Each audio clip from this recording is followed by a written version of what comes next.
are comfy because I want to take most of this video to read you a book called The Strangest Secret. The strangest secret. Secret. It is by Earl Nightingale. I actually have never read this book. Someone gave it to me, and to give you a little bit of a backstory on why I have this book and who gave it to me, I used to go to Toastmaster meetings on Tuesday mornings at 7 a.m. So Toastmasters is like an organization you can join to work on your presentation skills. I have a pretty bad fear of public speaking, and it was recommended to me that I join Toastmasters to try to work on that. So maybe about a year ago, I had been going to Toastmaster meetings where you have to like give presentations or give speeches, and you get rated, not rated, they like judge you on it, not in a bad way, they just give you feedback. I did not continue with it. I should have, because then maybe I would say less during like my conversation. But it was a lot of fun when I did go. It was just kind of tiring to like normally I start work at 7 to 4. So the days when I went to that meeting, I would go to the meeting 7 to 8 and then work from 8 to 5, and it just felt like a lot. Anyway, for the speeches that you give, when I was in it, a lot of the times you got to pick your own topic. So sometimes it would be, make a speech where you convince someone to do something, or give a speech about yourself or whatever. And a guy actually gave a speech about this book, and as a prop or a gift to everyone, he gave everyone a copy of the book.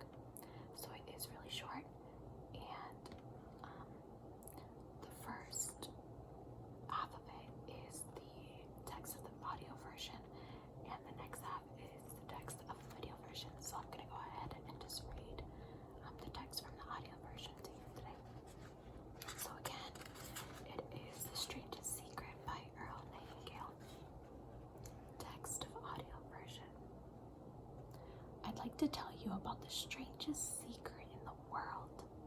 The late Nobel Prize winner, Dr. Albert Schweitzer, was once asked, "Doctor, what is wrong with men today?" The great doctor was silent a moment and then said, "Men simply do not think. It is about this that I want to talk with you. We live today in a golden age. This is an era that humanity has looked forward to, dreamed of, and worked towards for thousands of years. Thousands of years. Thousands of years. But since it is here, we pretty well take it for granted. We are fortunate to live in the richest era that ever existed on the face of the earth. A land of abundant opportunity for everyone. But do you know what happens? Let's take 100 individuals who start even at the age of 25. Do you have any idea what will happen to those men and women by the time they are 65? These 100 people who all start even at the age of 25 all believe they're going to be successful. If you ask any one of them if they want to be a success, they would tell you they did. You would notice they are eager towards life. There's a certain sparkle in their eye, an erectness to their carriage.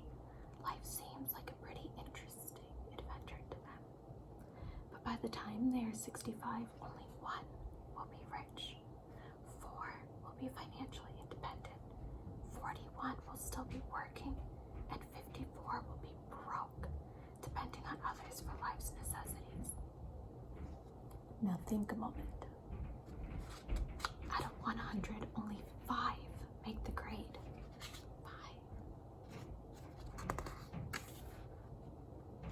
5. Why do so many fail? What has happened to the sparkle that was there when they were 25?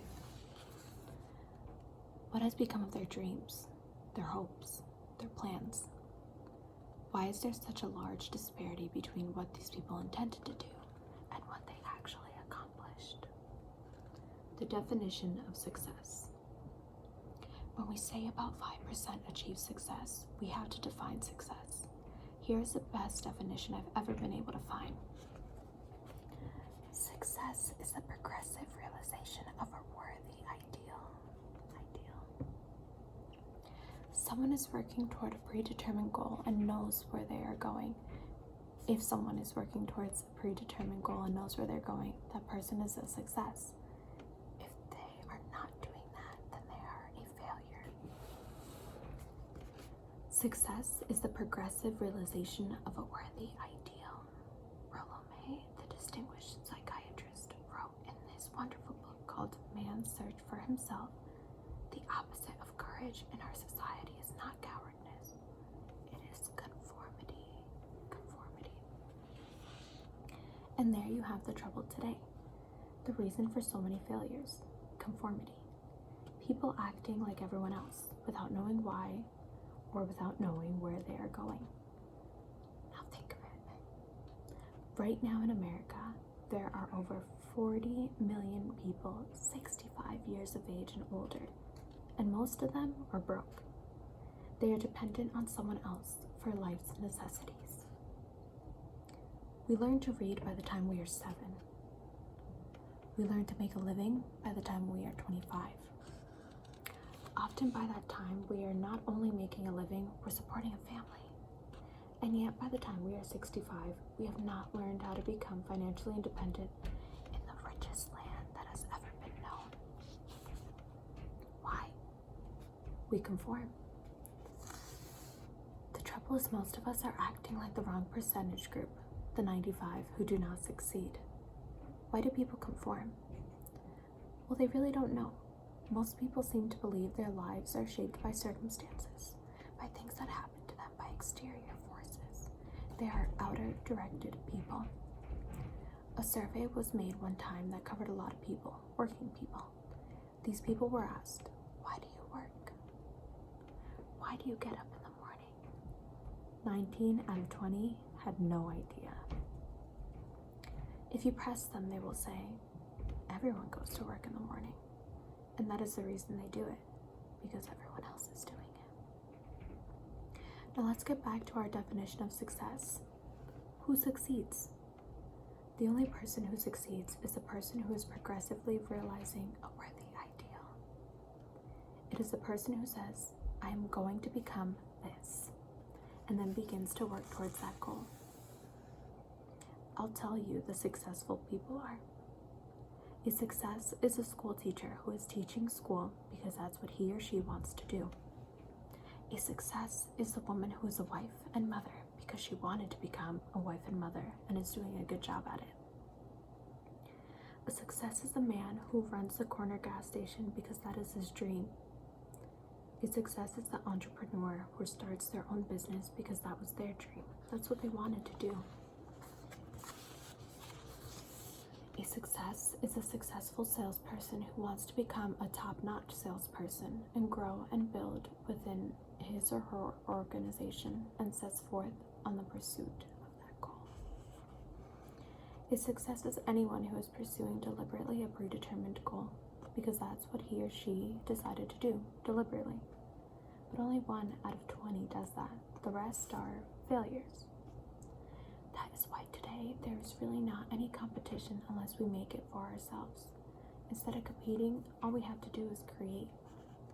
For 20 years, I looked for the key which would determine what would happen to a human being. I wanted to know if there was a key that would make the future a promise that we could foretell to a large extent. Was there a key that would guarantee a person's becoming successful if they only knew about it and knew how to use it? Well, there is such a key, and I have found it. Goals. Have you ever wondered why so many people work so hard and honestly without ever achieving anything in particular? And why others don't seem to work hard yet seem to get everything? They seem to have the magic touch. You've heard people say about someone, everything he touches turns to gold. Have you ever noticed that a person who becomes successful tends to continue to become more successful?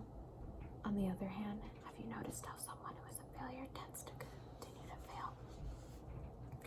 The difference is goals. Some of us have goals, some don't. People with Coals succeed because they know where they are going. It's that simple. Failures, on the other hand, believe that their lives are shaped by circumstances, by things that happen to them, by exterior forces. Think of a ship leaving a harbor. Think of it with the complete voyage mapped out and planned. The captain and crew know exactly where the ship is going and how long it will take. It has a definite goal. And 9,999 times out of 10,000, it will get to where it started out to get. Now let's take another ship, just like the first, only let's not put a crew on it, or a captain at the helm. Let's give it no aiming point, no goal, and no destination. We just start the engines and let it go. I think you'll agree with me that if it gets out of the harbor at all, it would either sink or wind up on some deserted beach. It can't go any place because it has no destination and no guidance. It's the same with a human being. Take the salesman, for example. There's no other person in the world today with the future of a good salesperson. Selling is the world's highest paid profession, if you are good at it and if you know where you are going. Every company needs top-notch salespeople, and they reward those people. The sky is the limit for them. And how many can you find? Someone once said the human race is fixed, not to prevent the strong from winning, but to prevent the weak from losing.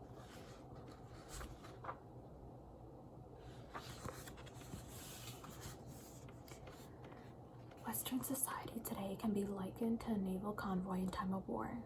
The entire economy is slowed down to protect its weakest link, just as the convoy has to go at the speed that will prevent its slowest vessel to remain in formation. That's why it's so easy to make a living today. It takes no particular brains or talent to make a living and support a family today. We have a plateau of so-called security, if that is what a person is looking for. But we all do have to decide how high above this plateau we want to aim. Now let's get back to the strangest secret in the world, the story I wanted to tell you today. Why do those with goals succeed in life and those without them fail?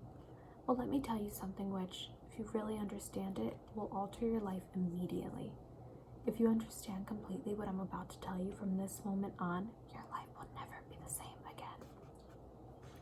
You will suddenly find that good luck just seems to be attracted to you. The things you want just seem to fall in line. And from now on, you won't have the problems, the worries, the gnawing lump of anxiety that happens, that perhaps you have experienced before. Doubt and fear will now be things of the past. Here is the key to success and the key to failure. We become what we think. Let me say that again. We become what we think about. We become what we think about, what we think about. Throughout history, the great wise men and teachers, philosophers and prophets have disagreed with one another on so many things. It is only on this one point that they are in complete and unanimous agreement. The key to success and the key to failure is this: we become what we think about. Listen to what Marcus Aurelius, the great Roman Empire, said. A life's man is what his thoughts make of it. Benjamin Disraeli said this. Everything comes to a man. Everything comes if a man will only wait. I've brought myself by long meditation to the conviction that a human being with a settled purpose must accomplish it, and nothing can resist a will which will stake even existence upon its fulfillment. Ralph Waldo Emerson said this: a man is what he thinks about all day long. William James said, the greatest discovery of my generation is that human beings can alter their lives by altering their attitudes of mind.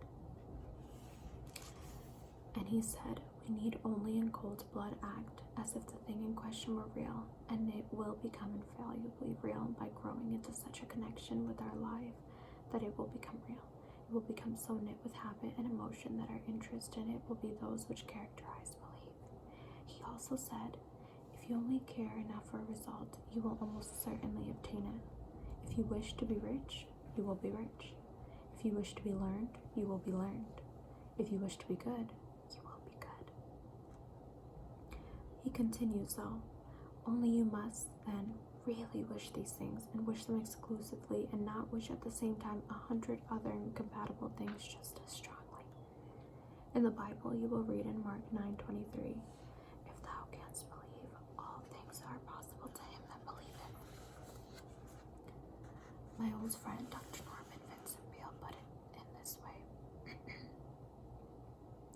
This is one of the greatest laws in the universe. Fervently do I wish I had discovered it as a very young man.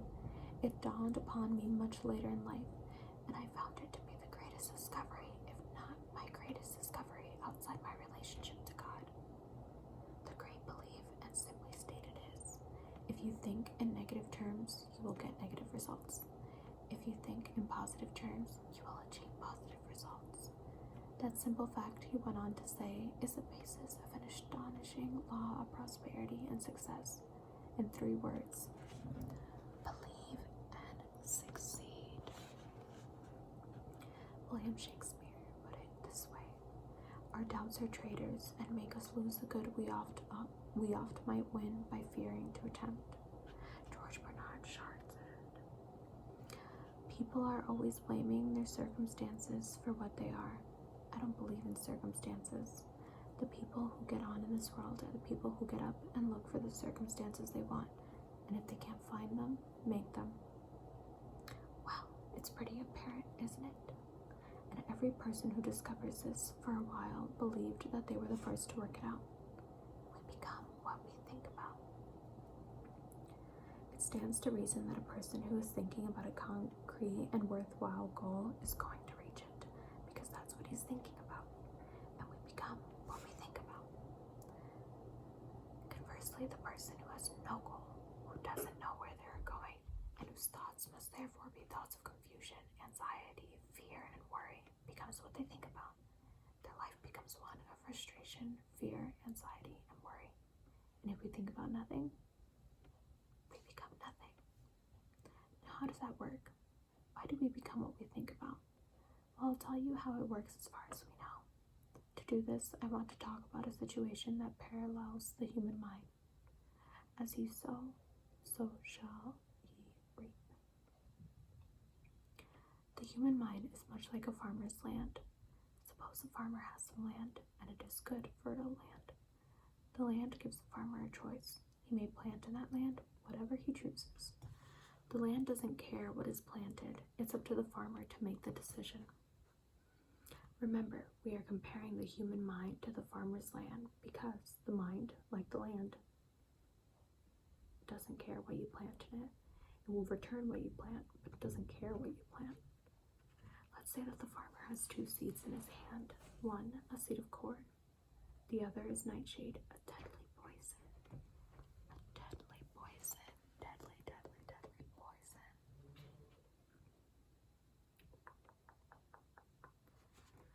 He digs 2 little holes in the earth and he plants both seeds, one corn, the other nightshade.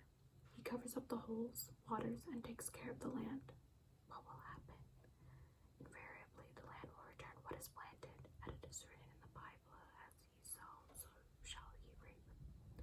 Remember, the land doesn't care. It will return poison in just as wonderful abundance as it will corn. So up come the 2 plants, one corn, one poison. The human mind is far more fertile, far more incredible and mysterious than the land, but it works in the same way. It does not care what we plant, success or failure. A concrete, worthwhile goal, or confusion, misunderstanding, fear, anxiety, and so on. But what we plant, it must return to us. The human mind is the last great unexplored continent on Earth. It contains riches beyond our wildest dreams. It will return anything we want to plant. So you may say, if that is true, why don't people use their minds more? Well, I think they figured out an answer to that one too.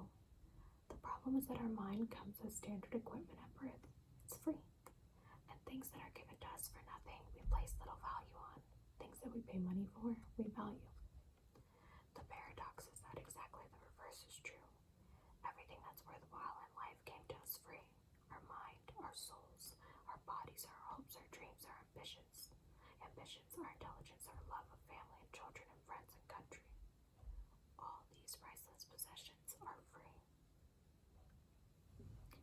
But the things that cost money are actually very cheap and can be replaced at any time. A good man can be completely wiped out and make another fortune. He could do that several times. Even if our home burned down, we could rebuild it. But the things we get for nothing, we can never replace. The human mind is not used because we take it for granted. Familiarity breeds contempt. It can do any kind of job we assign to it, but generally speaking, we use it for little jobs instead of big, important ones. Universities have proved that most of us are operating at about 10% or less of our abilities. So decide now, what is it you want? Plant your goal in your mind. It is the most important decision you'll ever make in your entire life. What is it you want? Do you want to be an outstanding salesman? Do you want to excel at your particular job? Do you want to go places in your company, in your community? Do you want to be rich? All you have got to do is plant that seed in your mind, care for it, work steadily towards your goal, and it will become a reality. It not only will, there's no way that it cannot. You see, that's a law. Like the laws of Sir Isaac Newton, the laws of gravity. If you get on top of a building and jump off, you'll always go down. You'll never go up. And it's the same with all the other laws of nature. They are inflexible. They always work.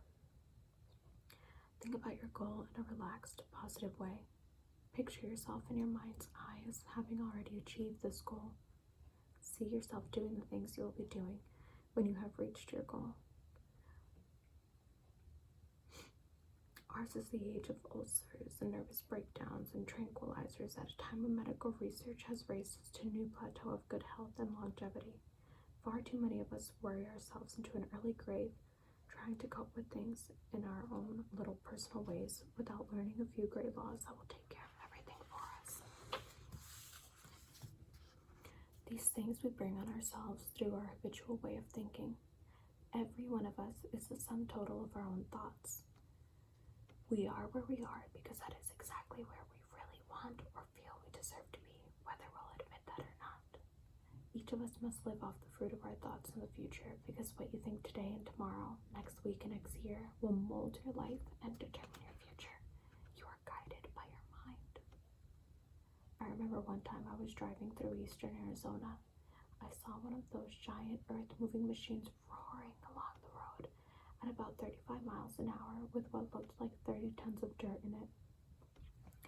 A tremendous, incredible machine. And there was a little man perched way up on top with the wheel in his hands guiding it. As I drove along, I was struck by the similarity of that machine to the human mind. Just suppose you are sitting at the controls of such a vast source of energy. Are you going to sit back and fold your arms and let it run itself into a ditch?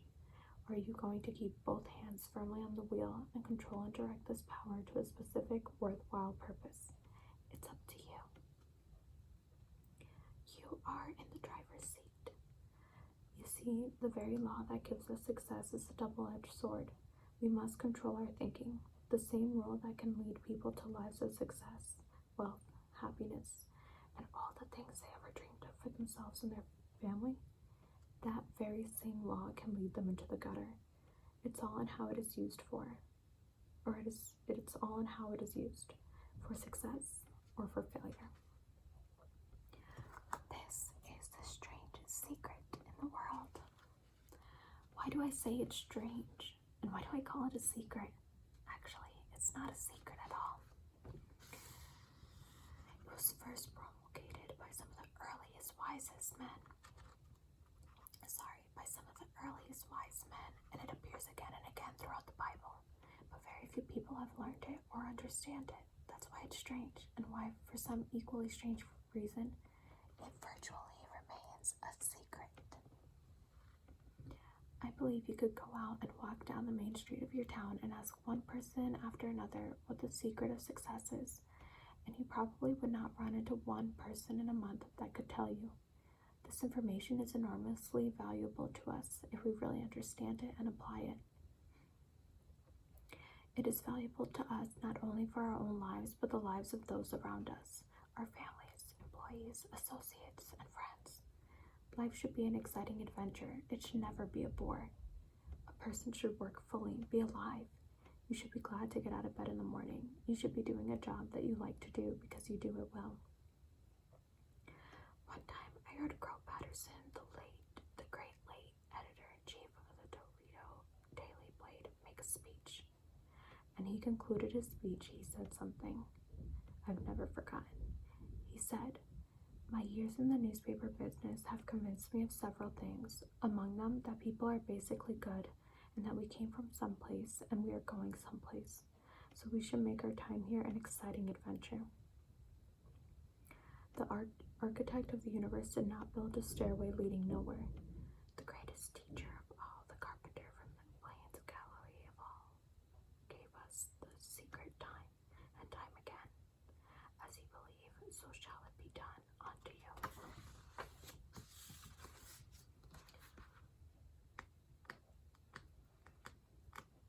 Okay, we're almost there. 30-day action items for putting the strangest secret to work for you. I've explained the strangest secret in the world and how it works. Now I'd like to explain how you can prove to yourself the enormous returns possible in your own life by putting the secret to a practical test. I want you to make a test that will last 30 days. It is not going to be easy, but if you will give it a good try, it will completely change your life for the better. Back in the 17th century, Sir Isaac Newton, the English mathematician and natural philosopher, gave us the natural laws of physics, which apply as much to human beings as they do to the movement of bodies in the universe. And one of those laws is, for every action, there is an equal and opposite reaction. Simply stated as it applies to you and me, it means we can achieve nothing without paying the price. The results of your 30-day experiment will be in direct proportion to the effort you put forth. To be a doctor, you must pay the price of long years of difficult study. To be successful in selling, and remember, each of us succeeds in life to the extent of our ability to sell. Selling our families on our ideas, selling education in schools, selling our children on the advantages of living a good and honest life, selling our associates and employees on the importance of being exceptional people. To, of course, the profession of selling itself. But to be successful in selling our way of the good life, we must be willing to pay the price. What is that price? Well, it is many things. First, it is understanding emotionally as well as intellectually that we literally become what we think about, that we must control our thoughts if we are to control our lives. It is understanding fully that as you sow, so shall you reap. Second, it is cutting away all fetters of the mind and permitting it to soar as it was divinely designed to do. It is the realization that our limitations are self-imposed and the opportunities for you today are enormous beyond belief. It is rising above narrow-minded pettiness and prejudice. And third, it is using all your courage to force yourself to think positively on your own problem, to set a definite and clearly defined goal for yourself, and to let your marvelous mind think about your goal from all possible angles, to let your imagination speculate freely upon so many different possible solutions, to refuse to believe that there are any circumstances sufficiently strong to defeat you in the accomplishment of your purpose. To act promptly and decisively when your course is clear, and to keep constantly aware of the fact that you are at this moment standing in the middle of your own acres of diamonds, as Russell Conwell points out in his book. And fourth, save at least 10 cents of every dollar you earn.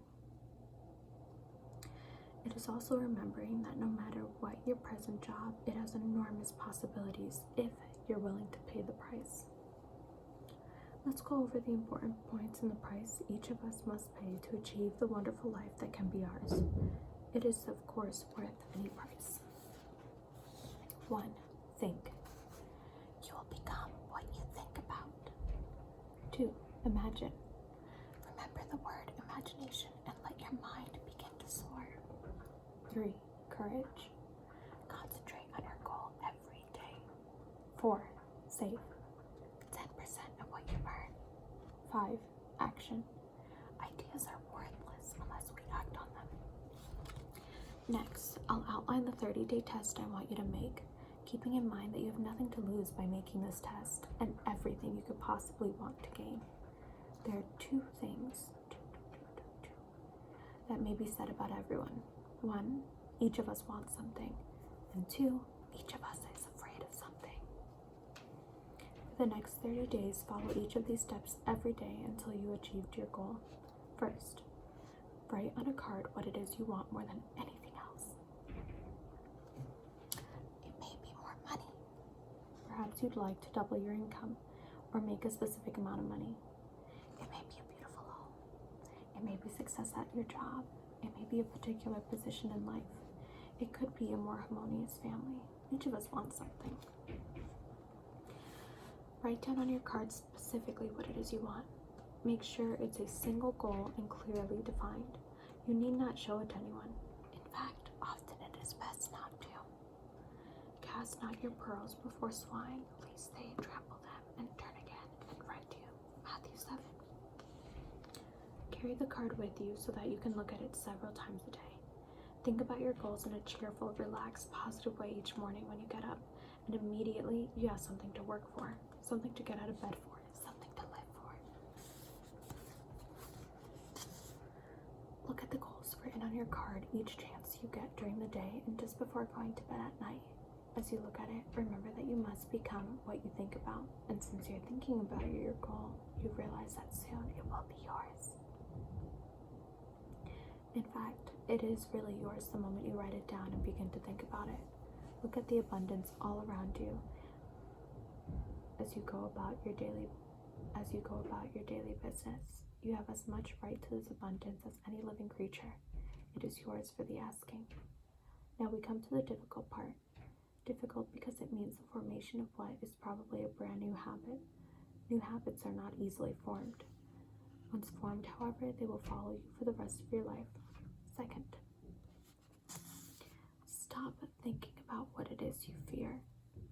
Each time a fearful or negative thought comes into your conscious mind, replace it with a mental picture of your positive and worthwhile goal, and there will come times when you'll feel like giving up. It's easier for a human being to think negatively than positively. That's why only 5% are successful. You must begin now to place yourself in that group. For 30 days, you must take control of your mind. It will think about only what you permit it to think about. Each day for this 30-day test, do more than you have to do. In addition to maintaining a cheerful, positive outlook, give of yourself more than you have ever done before. Do this knowing that your returns in life must be in direct proportion to what you give. The moment you decide on a goal to work toward, you immediately are a successful person. You are then in that rare and successful category of people who know where they are going. Out of every 100 people, you belong to the top 5. Don't concern yourself too much with how you are going to achieve your goal. Leave that completely to a power greater than yourself. The answers will come to you of their own accord and at the right time. As Jiminy Cricket sings, like a bolt out of the blue, fate steps in and sees you through. All you have to know is where you are going. Remember these words from the Sermon on the Mount and remember them well. Keep them constantly before you this month of your test. Ask and it shall be given to you. Seek and you shall find. Knock and it shall be opened unto you. For everyone that asketh receiveth. It is as marvelous and as simple as that. In fact, it is so simple that our seemingly complicated world, it is difficult for an adult to understand that all they need is a purpose and faith. For 30 days, do your very best. If you are a salesman, go at it as if you as you have never done before, not in a hectic fashion, but with the calm, cheerful assurance that time well spent will give you the abundance of return that you want. If you are a homemaker, devote your 30-day test to completely giving of yourself without thinking of receiving anything in return, and you will be amazed at the difference it makes in your life. No matter what your job, do it as if you have never done it before, and if you have kept your goal before you every day for 30 days, you will wonder and marvel at this new life you have found. Dorothy Brand, the outstanding editor and writer, discovered it for herself and talks about it in her fine book, Wake Up and Live. Her entire philosophy is reduced to the words, act as though it were impossible to fail. Oh, it's getting dark. I'm going to turn on the light.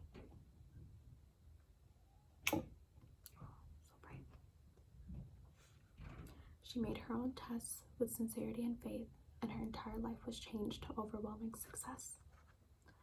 Now you make your tests for 30 full days. Don't start your test until you have made up your mind to stick with it. You see, by being persistent, you are demonstrating faith. Persistence is simply another word for faith. If you did not have faith, you would never persist. If you should fail within your first 30 days, by that I mean finding yourself overwhelmed by negative thoughts, you have to start over again from that point and go 30 days more.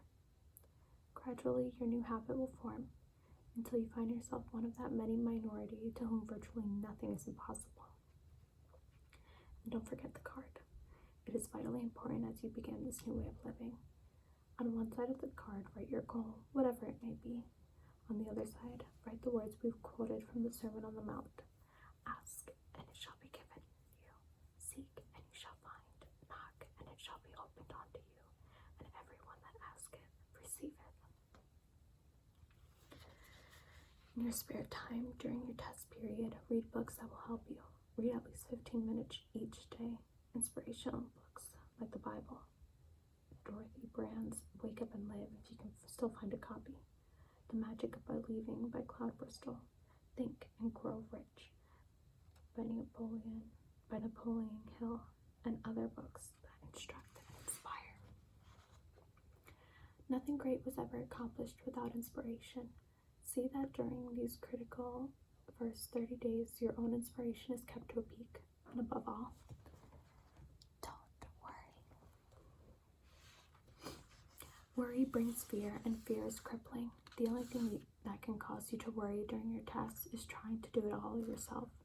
Know that all you have to do is hold your goal before you. Everything else will take care of itself. Remember also to keep calm and cheerful. Don't let petty things annoy you and get you off course. They'll be tough. Now, since making this test is difficult, some will say, why should I bother? Well, look at the alternative. No one wants to be a failure. No one really wants to be a mediocre individual. No one wants a life constantly full of fear and worry and frustration. Therefore, remember that you will reap that which you sow. If you sow negative thoughts, your life will be filled with negative things. If you sow positive thoughts, your life will be cheerful, positive, and successful. Gradually, you will have a tendency to forget what you have just learned. Read this again each week. Keep reminding yourself of what you must do to form this new habit. Gather your whole family around at regular intervals and listen to what has been said here. Most people will tell you that they want to make money without understanding the law. The only people who make money work in a mint. The rest of us must earn money. This is what causes those who keep looking for something for free or a free ride to fail in life. The only way to earn money is by providing people with services or products which are needed and useful. We exchange our time and our product or service for the other person's money. Therefore, the law is that our financial return will be in direct proportion to our service. Success is not the result of making money. Earning money is a result of success, and success is in direct proportion to our service. Most people have this law backwards. They believe that you are successful if you earn a lot of money. The truth is that you can only earn money after you are successful. It's like the man who stands in front of the stove and says to it, "Give me heat, and then I'll add the wood." How many men and women do you know, or do you suppose there are today, who take the same attitude towards life? There are millions. We've got to put the fuel in before we can expect heat. Likewise, we've got to be of service first before we can expect money. Don't concern yourself with the money. Be of service. Build, work, dream, create. Do this and you'll find there's no limit to the prosperity and abundance that will come to you. Prosperity is founded upon a law of mutual exchange. Any person who contributes to prosperity must prosper in turn themselves. Sometimes the return will not come from those you serve, but it must come to you from someplace, because that is the law. For every action, there is an equal and positive reaction. As you go daily through your 30-day test period, your success will always be measured by the quality and quantity of the service you render. And money is a yardstick for measuring this service. No person can get rich themselves unless they first enrich others. There are no exceptions to a law. You can drive down any street and from your car estimate the service that is being rendered by the people living on that street. Have you ever thought of this yardstick before? It's interesting. Some, like ministers, priests, and other devoted people, measure their returns in the realm of the spiritual. But again, their returns are equal to the service. Once this law is understood, any thinking person can tell their own fortune. If they want more, they must be of more service to those he receives in his return. Jeez, that was a tough one. If they want less, they only have to reduce their service. This is the price you must pay for what you want. If you believe you can enrich yourself by deluding others, you can end only by deluding yourself. It may take some time, but as surely as you breathe, you will get back what you put out. Don't ever make the mistake of thinking you can avert this. It's impossible. The prisons and the streets where the lonely walk are filled with people who tried to make new laws just for themselves. We may avoid the laws of men for a while, but there are greater laws that cannot be broken. An outstanding medical doctor recently pointed out 6 steps that will help you realize success. 1. Set a definite goal. 2. Quit running yourself down. 3. Stop thinking of all the reasons why you cannot be successful, and instead think of all the reasons why you can. 4. Trace your attitudes back through your childhood and discover where you first got the idea that you could not be successful. That is the way you've been thinking. 5. Change the image you have of yourself by writing down a description of the person you would like to be. And 6. Act the part of the successful person you have decided to become.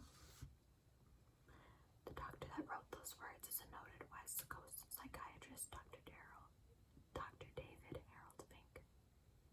Do what the experts since the dawn of recorded history have told you must do. Pay the price by becoming the person you want to become.